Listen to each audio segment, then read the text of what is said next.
嚟緊星期日，沙田將會舉行10場賽事，頭場開跑時間為下午12點45分。深水清嘅網友應該記得我哋分析過3月15號嘅5班1000米，當時我哋睇到12號文家良馬房嘅全程路通，終於減分減到有競爭力嘅評分，可惜之前嘅5班1004米讓咗路比同馬房嘅進優自在，結果進優自在跑第二，而3月15號嘅5班1002米全程路通4甲不入。當時我哋叫大家密切留意4月6號嘅5班1004米，文家良到底會派邊匹馬上陣？今日終於知道答案。今次我哋將會分析第2場5班跑1004米，究竟邊匹馬要拖，邊匹可以飛？大家記得聽到最尾。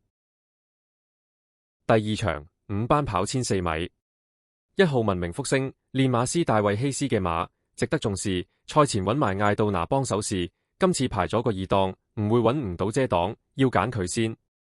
2號常常感恩，今次翻嚟填草1004米，呢個先至係佢嘅贏馬路程。7屆香港冠軍騎師潘頓揀佢騎，配埋個內檔，座位望贏。3號桃花多排14檔，會好難跑，預計由下馬可先或得。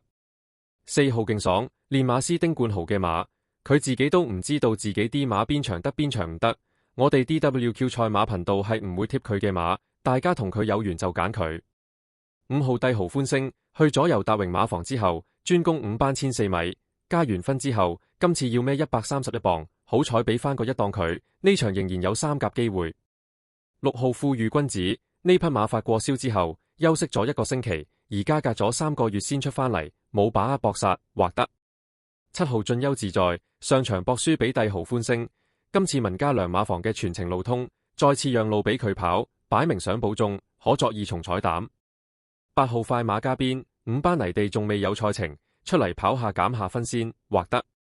9號好馬威威上仗原欄追得近，今次形勢就唔一樣，加多200米，呢場練下氣先。10號東方寶寶練馬師可以做嘅嘢已經做晒，要爆一早爆咗，攞到獎金已經收貨。11號旋風飛揚練馬師蔡約翰個心已經去咗杜拜，計馬響呢度唔係好夠贏，熱門唔直博或得。12號日新月着初跑此程，睇嚟都係排緊隊等谷草1002米，排埋13檔可以劃咗佢。13號神速馬車呢匹馬經常慢閘，要靠後上，預料今場會係慢步速，不利佢發揮，投注唔使預佢。14號俏郎中評分跌到咁低，用埋女見習騎師黃寶妮減多10磅，我都希望佢會有好表現，但一定唔會拖。喜歡我哋 DWQ 賽馬頻道嘅朋友，可以俾個 Super Thanks 支持我哋，多多益善，少少無拘。